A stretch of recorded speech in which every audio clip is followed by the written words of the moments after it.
Enak kasidahnya. Kasidah masjid mana ini? Masjid SAS tu, Gunung Merah itu.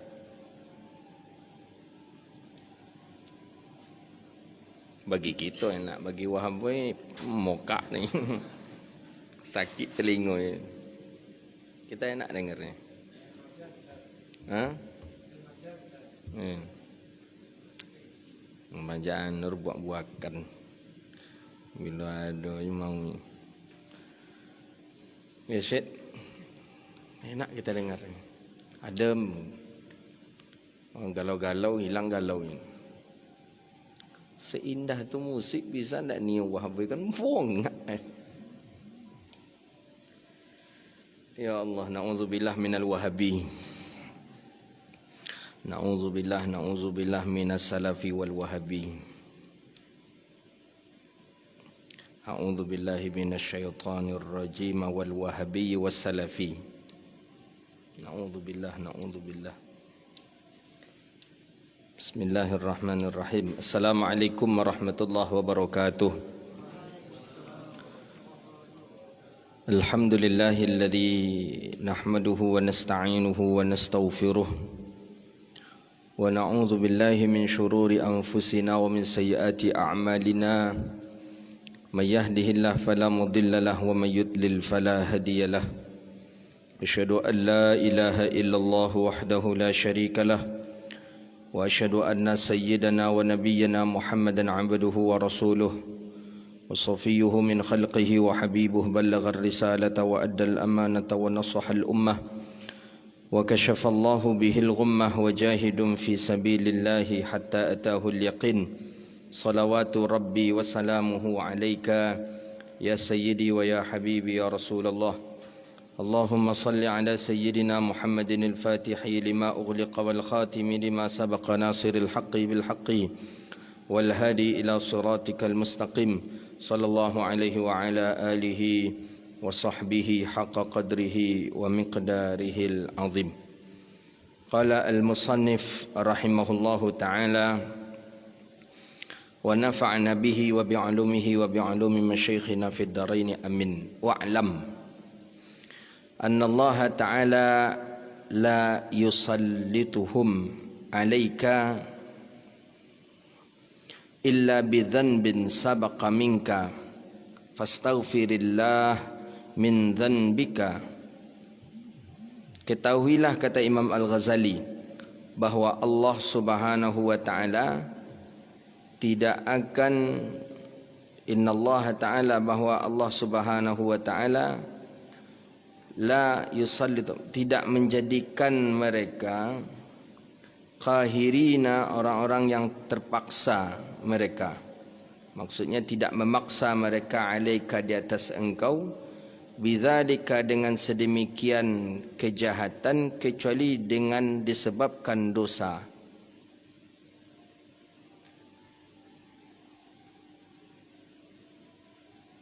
Ya, itu lagi kan?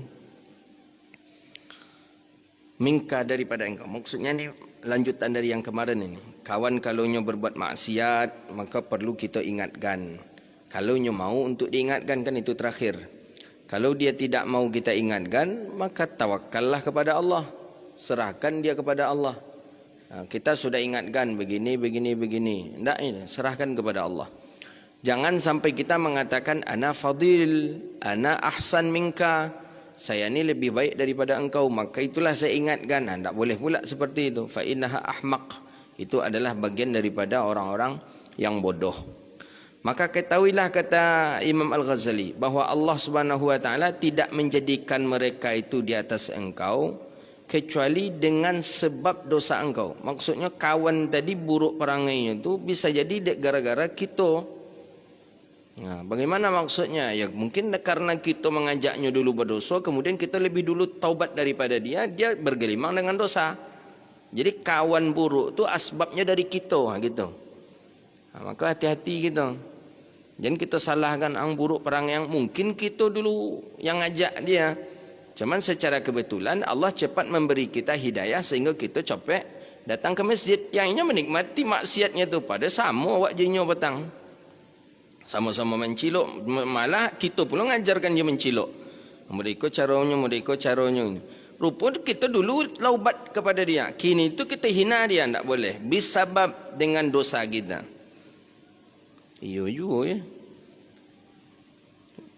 ya. Kadang ada dosa awak ni. Saya pernah dulu waktu kecil-kecil dululah kita waktu dulu mengajar kawan dulu. Waktu pagi-pagi subuh-subuh tu orang lolok. Kita hidupkan mercon. Berletak dia dekat rumah orang tu. Ni. Awak pula menyuruh orang. Alhamdulillah awak jadi ustaz. Kini kawan tu jadi preman je baru. Jadi bisabab zanbik. Disebabkan karena kesalahan. Fastaghfirillah. Mohon ampunlah engkau kepada Allah. Astaghfirullah. Min zanbika daripada dosa engkau. Mohon ampun kepada Allah. Fi kulli waqtin, pada setiap saat minta ampun kepada Allah. Sebagaimana hadis di dalam Sahih Imam Ibn Hibban, inna kunna na'udhi Rasulullah SAW fil majalisil wahid, Rabbi ghafirli wa tub alayya innaka antat tawwabur rahim. Aku duduk bersama Rasulullah SAW dalam sebuah majlis dan Nabi menganjurkan aku untuk membaca Rabbi ghafirli wa tub alayya innaka antat tawwabur rahim. Antat tawwabur rahim. Itu 100 kali. Wa qala Syadzili rahimahullah, berkata Imam Asy-Syadzili. Imam Syadzili sahibut tariqah Syadzili, Imam Abi Hasan Asy-Syadzili, seorang wali Allah yang memiliki nama zikir Hizbul Bahar dengan Hizbun Nasar. Antum kalau hafal Hizbul Bahar, ana kasih ijazah sampai kepada Imam Abi Hasan Asy-Syadzili yang awalnya Allahumma ya aliyu ya azim ya haliyu ya alim anta rabbi wa ilmuka hasbi fa ni'ma rabbu rabbi wa ni'mal hasbu hasbi. Itu beliau baca dan beliau bermakam di Humaisarah. Humaisarah itu di padang pasir tandus, tidak ada orang, tidak ada pemukiman. Jadi lama barulah di zaman Husni Mubarak dibuat jalan aspal khusus ke makam beliau. Tapi karena dari penjuru dunia banyak orang yang berziarah ke Humaisarah, maka sampai hari ini ada kehidupan di Humaisarah. Dari mana orang-orang hidup di desa Humaisarah itu? Disebabkan karena orang setiap saat berziarah ke Humaisarah. Dari kota Kairo ada 1 hari 2 malam lah dari kota Kairo ke Humaisarah. Saya sudah sampai ke sana dengan Syekh Dr. Yusri, langsung menerima ijazah di samping makam beliau, ijazah zikir Hizbul Bahar dan tariqah Asy-Syadzili. Apa kata Imam Abi Hasan Syadzili rahimahullahu taala? Alaika bil istighfar. Hendaklah selalu engkau dengan istighfar, wa illam yakun hunaka dzan, walaupun engkau tidak memiliki dosa. Walaupun menurut kita tak punya dosa. Rasulullah tak ada kesalahan, perangai elok, solat 5 waktu berjamaah dijaga, puasa Senin Khamis, menggunjingkan orang hendak elok. Walaupun mungkin ada orang yang menganggap dirinya elok. Kalau ada pun ya, walaupun diri kita tidak ada dosa, wa illam yakun hunaka dzan, walaupun engkau tidak pernah melakukan dosa, tetaplah engkau beristighfar. Maka Nabi berapa istighfar dalam setiap hari? 100 kali. Nabi istighfar, apakah Nabi melakukan suatu kesalahan? Tidak. Apakah Nabi berdosa, maka itu Nabi beristighfar sampai 100 kali? Juga tidak. Nabi bukan orang yang melakukan dosa. Nabi maksum, Nabi terjaga daripada dosa, tidak melakukan dosa.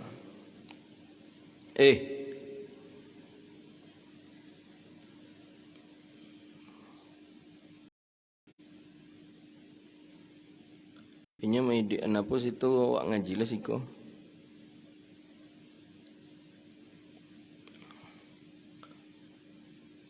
Jadi fasta'id, mana kata Imam Ghazali, fastaghfir min dzambik, maka mohon ampunlah kepada Allah daripada dosa engkau. Jadi kata Imam Asy-Syadzili rahimahullah, alaika bil istighfar wa illam yakun hunaka dzanbun. Hendaklah engkau selalu beristighfar sekalipun tidak ada dosa pada diri engkau. Walaupun awak tidak berdosa, tetap kita dengan istighfar. Astagfirullah. Maka hampir dipastikan seluruh tariqah sufi pasti muqaddimahnya istighfar. Apa saja? Tariqah Naqsyabandi, muqaddimah sebelum berzikir istighfar. Walaupun nanti setelah istighfar tu berbeza-beza lagi pendalaman zikirnya.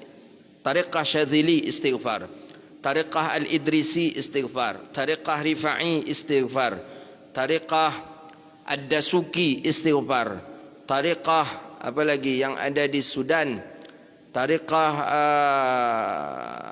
Ar-Rukaini istighfar. Rukun daripada rukun segala tariqah istighfar. Maka puncak daripada zikir adalah istighfar. Apapun itu tariqah, maka walaupun kita tidak memiliki dosa, maka hendaklah kita beristighfar. Itu kata Imam Abi Hasan Asy-Syadzili rahimahullahu taala. Wa'lam anna dzalika ay syarrul ladzi jaa'a minhum uqubatun min Allah. Ketahuilah bahawa sesungguhnya kejahatan, kesesatan yang datang dari mereka maksudnya teman-teman kita tadi, daripada musuh-musuh, daripada teman-teman kita tadi, uqubatun minallah, itu adalah balasan daripada Allah laka, untuk engkau, fit dunia, di dunia. Jadi kalau awak berkawan, dapat kawan orang yang buruk perangainya, berarti itu ujian Allah untuk kita. Awak dapat kawan orang kikik, berarti itu ujian untuk kita. Maka ada istilah bahasa mengatakan bahawa dirimu, temanmu adalah cerminan bagi dirimu.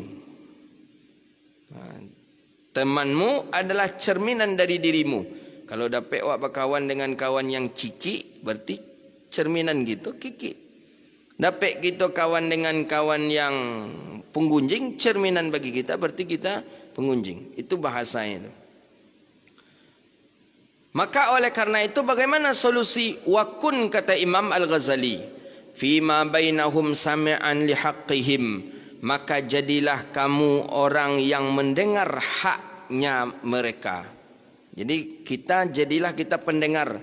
Apa yang diucapkan kalimat yang benar oleh kawan-kawan kita, dengarkan itu baik-baik, perhatikan itu. Wa asim an batilihim, dan butakan mata kita dan pekakkan telinga kita di atas kebatilan-kebatilan mereka. Itu caranya. Apa caranya kata Imam Ghazali? Dengarkan kalimat yang hak dari mereka, butakan mata kita dan pekakkan telinga kita daripada yang batil dikerjakan oleh teman tadi. Wa natuqan bimahasanihim, dan ucapan-ucapan yang baik daripada mereka, maka ambillah sumunan an masawihim ay ma'ayibihim, dan tutuplah daripada aib-aib daripada mereka. Jadi maksudnya kawan tadi cerminan kita. Buruk kawan berarti kita buruk, baik kawan berarti kita baik. Kalau seandainya kita dapat teman yang meleset atau yang tidak baik, bagaimana? Maka oleh karena itu jagalah dia, pekakkan mata kita dari kebatilannya, dan tutup mata kita daripada kebatilan. Maksudnya jangan sampai kita meniru kepada kebatilannya, dan jangan pula kita buka aibnya kepada orang lain. Itu maksudnya. Ingat kita kisahnya Abi Bakrah yang menangkap si Syu'bah, Mughirah bin Syu'bah berzina. Kisah ketika Abi Bakrah nampak Mughirah Mughirah bin Syu'bah berzina. Sama-sama diutus dari Madinah. Rupanya Abi Bakrah nampak Mughirah bin Syu'bah berzina. Langsung dikirim surat. Tidak disebarkan ke orang banyak, tidak disebarkan Abi Bakrah. Kenapa? Karena Mughirah teman dekat. Sama-sama berangkat dari Madinah ke Irak kalau tak salah, tak ke Syam. Sama-sama berangkat. Tidak mau dia gunjingkan ke orang lain karena kawan sama-sama. Jadi bagaimana? Ditulis surat oleh Abi Bakrah. Apa ditulis surat kepada Umar sebagai khalifah? Ya Khalifah Amirul Mukminin, Mughirah bin Syu'bah telah melakukan zina. Aku sendiri yang menampakkannya. Mohon disidang dan diproses. Sampai ke Umar surat di Madinah. Nyebaca di Umar. Mughirah kawan sama jo Abi Bakrah. Apa salahnya? Bisa saja langsung Abi Bakrah mengumumkan, Syu'bah Mughirah berzina. Pinak ni kau kawan. Kenapa tak mau? Kalau buruk Mughirah berarti buruk Abi Bakrah. Itu dia. Jadi jangan kita cepat membuka aib teman kita. Walaupun nampak dia awaknya berzina.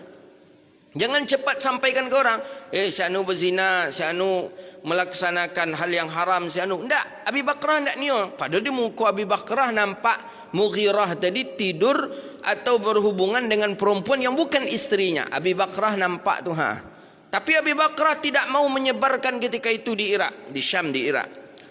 Abi Bakrah menulis surat ke Umar, sampai ke Umar.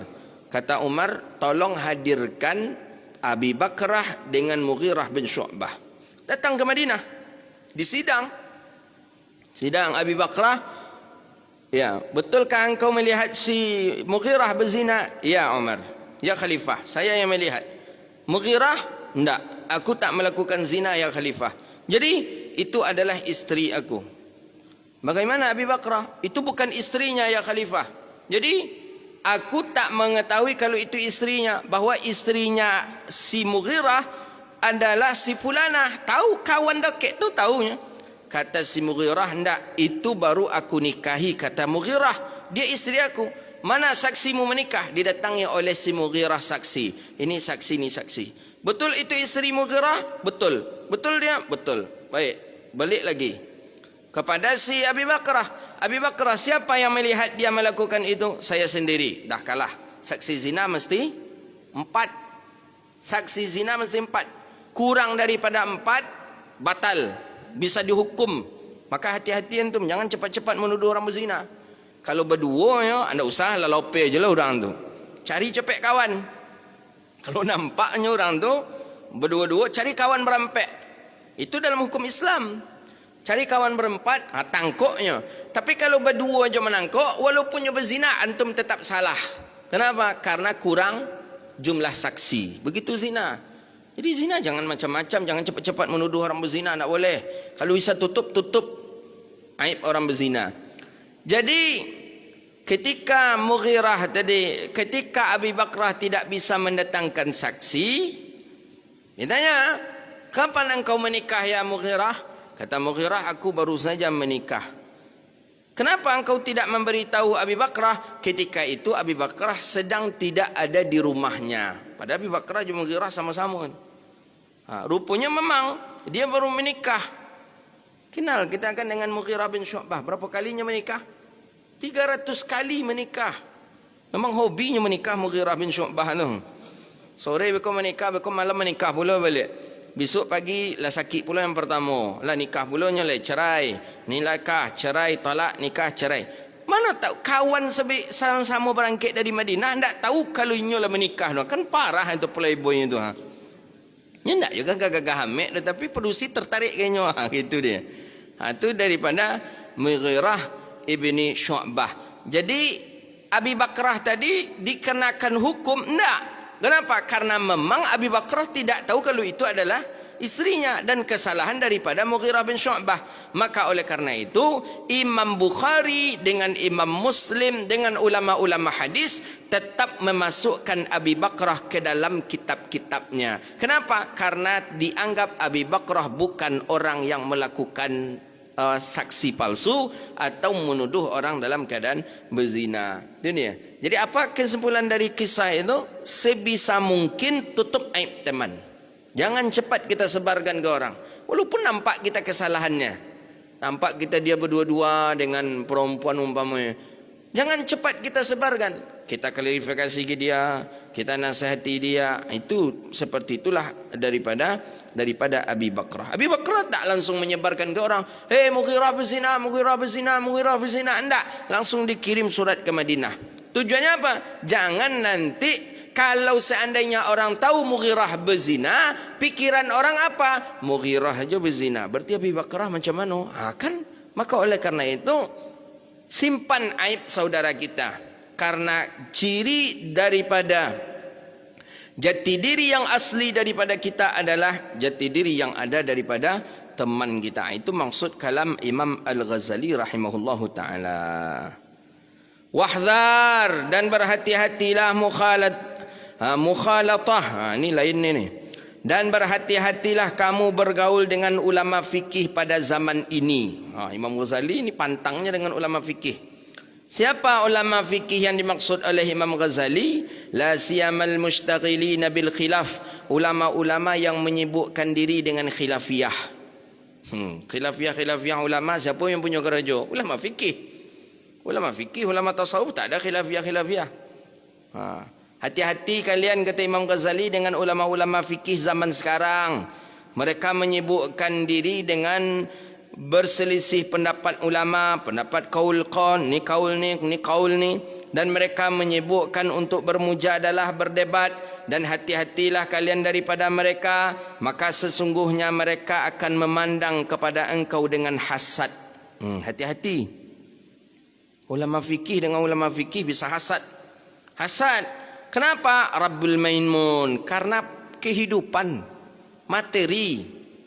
Apa dia ustaz tu bisa berpitih? Apa ustaz tu dokek ke pejabat? Apa ustaz? Itu mulai tadi. Maka kebanyakan fitnah itu dari ulama fikih itulah mulai. Khilafiyah itu. Maka tak boleh kita fikih saja. Ulama fikih mesti bertasawuf. Ulama tasawuf mesti harus ada fikih juga. Wa yaqta'una 'alaika, kemudian dia putuskan silaturahmi daripada engkau dengan anggapan mereka bahwa bahwasanya engkau adalah orang yang menghambat atau yang menyusahkannya, dan dia akan mengisyarahkan engkau dengan tangannya dan engkau akan dimata-matainya.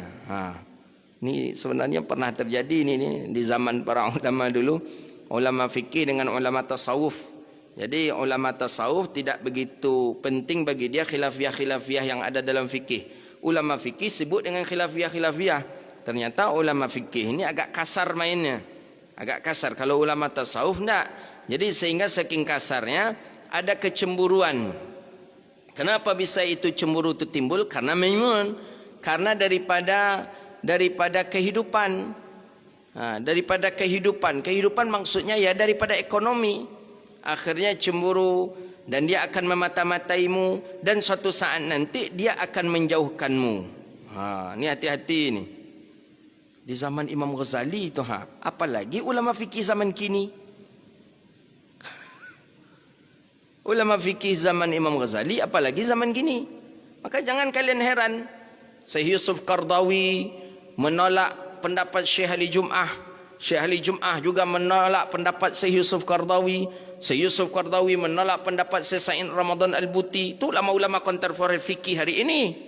Syekh Allahumma salli ala Muhammad. Syekh Abdullah Harari, Lebanon Ahbash, mensyataim mengomentari pendapatnya Syekh Yusuf Qardawi. Beliau mengomentari pendapat Wahbah Zuhaili. Beliau komentari pendapatnya Syekh Sa'id Ramadan Al-Buti. Beliau komentari pendapat Syekh Ali Jum'ah dan pendapat-pendapat ulama yang lain. Wajar ulama fikih di zaman Imam Ghazali saja sudah seperti ini, apalagi ulama fikih di zaman kita hari ini. Jadi jangan kalian heran pula, jangan kita masuk, jangan masuk ke sana. Apa pula si anu tu kan, kok bisa model itu lo buya tu kan ustaz tu. Jangan masuk, mengaji aja. Kadang jemaah aku masuki pula dunia-dunia yang seperti itu. Dunia itu tu sudah ada dari zaman Imam Ghazali, sudah ada. Kalau kita masuki pula dunia itu, tidak jadi mengaji. Maka tugas kita mengaji aja. Jangan tak usah. Ya ustaz tu jangan kita masuki. Mengaji, duduk, selesai masalah. Itu dia. Saya dulu kajian di An-Nur ni awal pertama 2016. Balik dari Sudan. Yang pendengar setia saya pertama kalinya yang di An-Nur ini, itulah tu dia. Mario tu menyandarlah di tonggak itu tu beliau. Saya masih ingat itu kajian maghrib hari Senin di sini. Memang betul kata Ustaz Somad, banyak tiangnya pada orang ini. Tiang berapa buah tu yang orang pendengar beliau berganti-gantian dengan Pak Khairul Rizki dulu 2016. Saya masih ingat itu. Saya dah ceramah dan saya kajian di An-Nur ini. Jadi masalah-masalah yang ada itu, ya masalah namanya ulama yang punya masalah. Ini Imam Ghazali sudah menyebutkan ini. Ulama fiqih di zamannya, di zaman sekarang kata Imam Ghazali. Hati-hati dengan ulama fiqih di zaman ini. Mereka akan saling hasad di antara mereka. Itu di zaman Imam Ghazali. Di zaman hari ini tentu lebih parah lagi. Jadi bagaimana? Udah kita yang mengaji aja, tak usah masuk pula ke dunia itu. Kau awak mengaji, kita pula yang nak mengatur-ngatur ustaz. Itu kan kurang adab namanya itu. Monggok pula ndaklah mengaji lah. Tak apa-apa, ente yang rugi tak dapat ilmu. Cari guru ke sini, tiba di siku difitnah pula ustaz tiba di siku difitnah. La haula wala quwata illa billah. Enggak. Adab kita mengaji, baca kitab Ta'limun Ta'lim. Adab mengaji, luruskan niat untuk mencari ilmu. Antara ustaz dengan ustaz, antara ulama dengan ulama, biarlah mereka. Tak usah kita ikut campur dalam masalah mereka. Rugi kita. Hati-hati kita. Sehingga kalau orang-orang yang menyakiti daripada hati ulama, orang-orang yang tidak beradab kepada gurunya, baca kitab Ta'limun Ta'lim. Apa? Allah beri dengan 3 bala. Di antara 3 bala apa? Allah susahkan hidupnya di dunia. 2, Allah susahkan rezekinya di dunia. Yang ketiga, jangan lagi takut antum nanti kalau saya sebut yang ketiganya.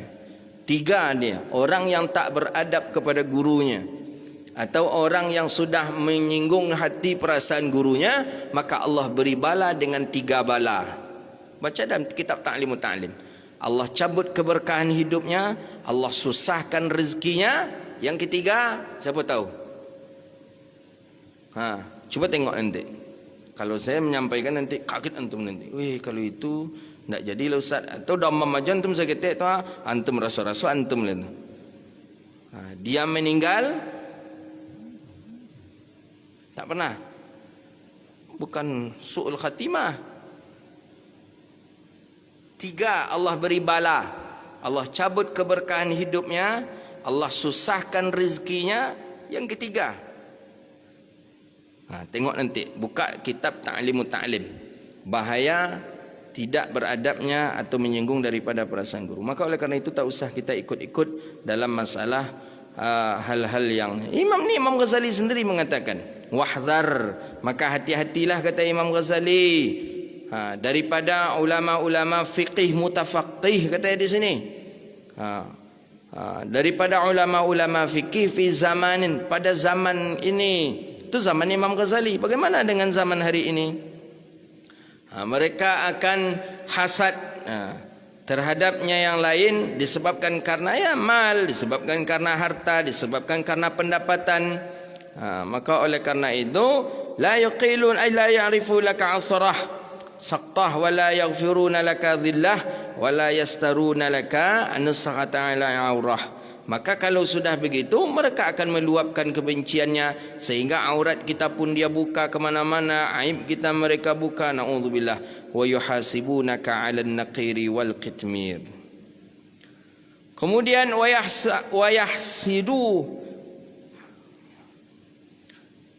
naka 'alal qalil wal kasir. Mereka akan hasad terhadap engkau di atas sedikit dan banyaknya nikmat yang Allah berikan kepada engkau. Paji itu umurnya baru 30, tapi dah banyak Allah beri nikmat kepadanya. Di usia 30 dia begini, di usia sekian dia begini, dia begini. Hasad itu akan ada. Imam Ghazali mengatakan. Maka oleh karena itu ahli mazhab, alaikal ikhwanu bin namimah.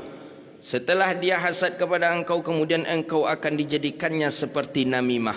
Namimah ini akan dipergunjingkan, difitnah. Ini Imam Ghazali sudah mengatakan ini. Dia akan hasad kepada engkau karena pendapatan. Dia akan hasad kepada engkau karena nikmat Allah banyak kepada engkau. Kemudian setelah dia hasad, dia akan memfitnah engkau. Difitnahlah kita kemana-mana. Bagaimana agar orang benci kepada kita. Wal balaghat, dan dia akan berdusta terhadap engkau. Wa buhtanan, dan dia akan buhtanan azim, dia akan berdusta terhadap engkau. Dia akan memprovokasi orang agar orang menjauhkan engkau, agar orang membenci engkau.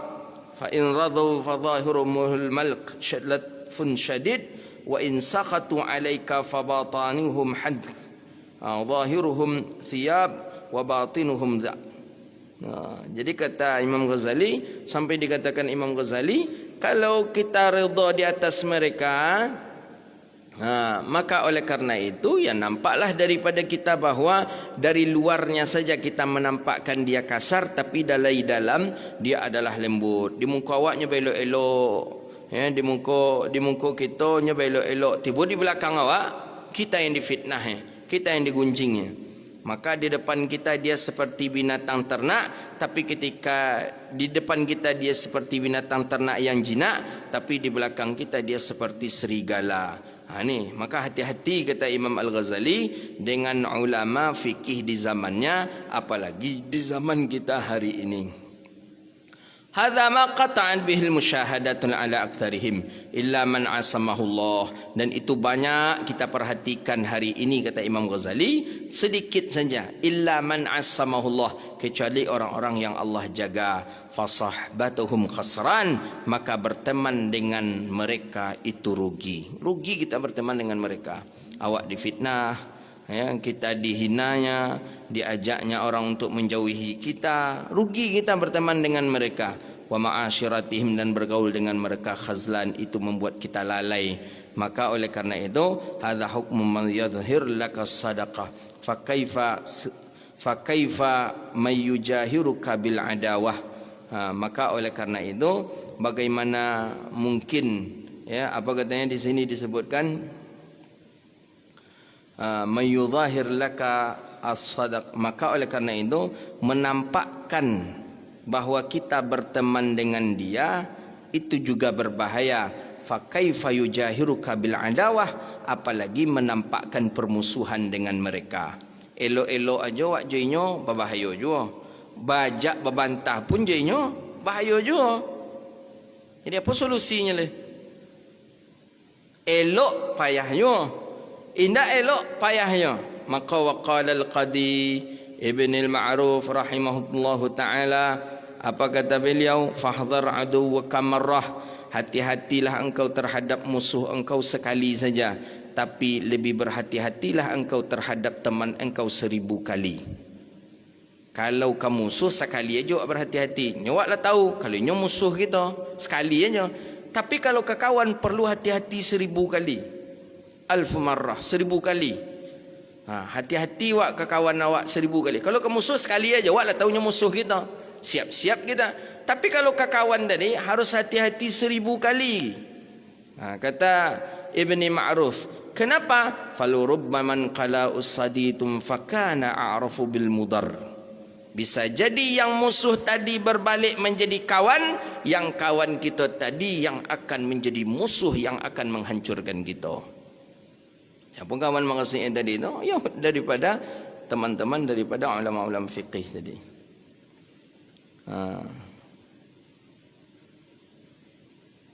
Fahdhar aduwwuka marrah, hati-hati dengan teman kita sekali, maka dengan musuh kita 1 kali, hati-hati dengan teman kita 1000 kali. Kalau jo musuh sekali aja gitu. Kalau jo kawan perlu 1000 kali hati-hati. Jadi yo kecak awak beko di muka awak, di belakang awak awaknya sipak. Di depan awak mangguk-angguknya, beko di belakang awak awaknya burukkannya. Itu hati-hati itu.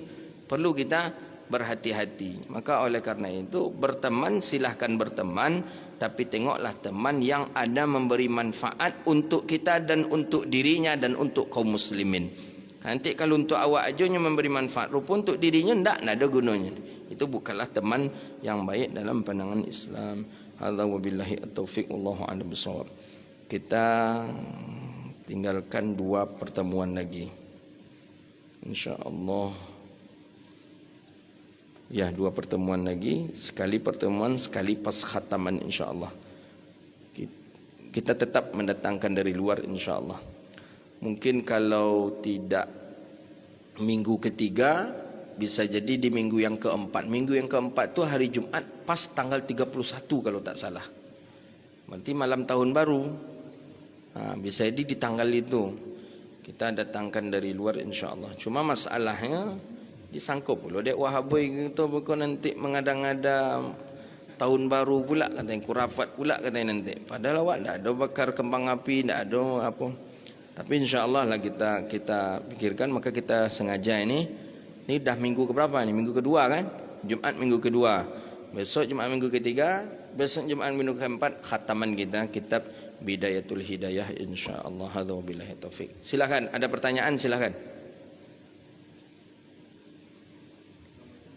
Ya, Waalaikumsalam warahmatullahi. Ha.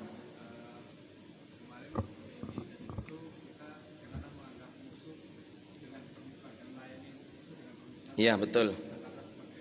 Ya.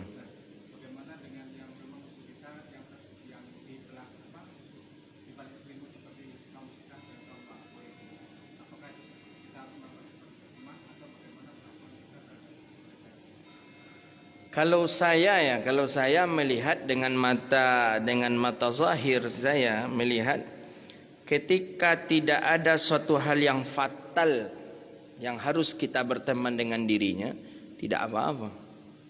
Masih menganggap dia bagian daripada teman kita. Tapi kalau sudah suatu hal yang fatal, contoh dia memain-mainkan Allah. Umpama kata dia, itu Allah, itu tangan Allah, kata dia umpamanya. Itu Allah sedang duduk. Nah, itu memang sudah tak dibenarkan lagi. Berarti dia sudah memain-mainkan suatu perkara yang tak boleh dimain-mainkan. Berarti dia musuh kita. Tapi selagi dia tidak ada membawa kepada hal yang masalah seperti itu, maka kita masih boleh berteman dengan dirinya. Gitu dia. Jadi kalau kita nak luak berkawan jadinya oleh sempit betul dunia bagi kita kan. Kita tetap berteman dengan dia, tapi selagi tidak dia nampakkan kemusyrikannya itu di depan kita. Tapi kalau sudah dia nampakkan kemusyrikannya itu di depan kita, berarti dia sudah sama menghina daripada ajaran kita. Itu tidak dibenarkan. Baik, ada yang lain? Silakan. Abang. Assalamualaikum warahmatullahi wabarakatuh.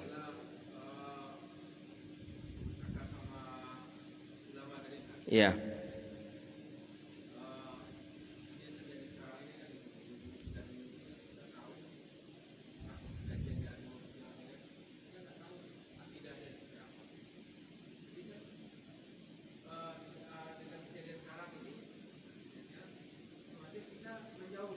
Ya, kita baru tahu akidahnya kan. Rupanya akidahnya sosek rupanya.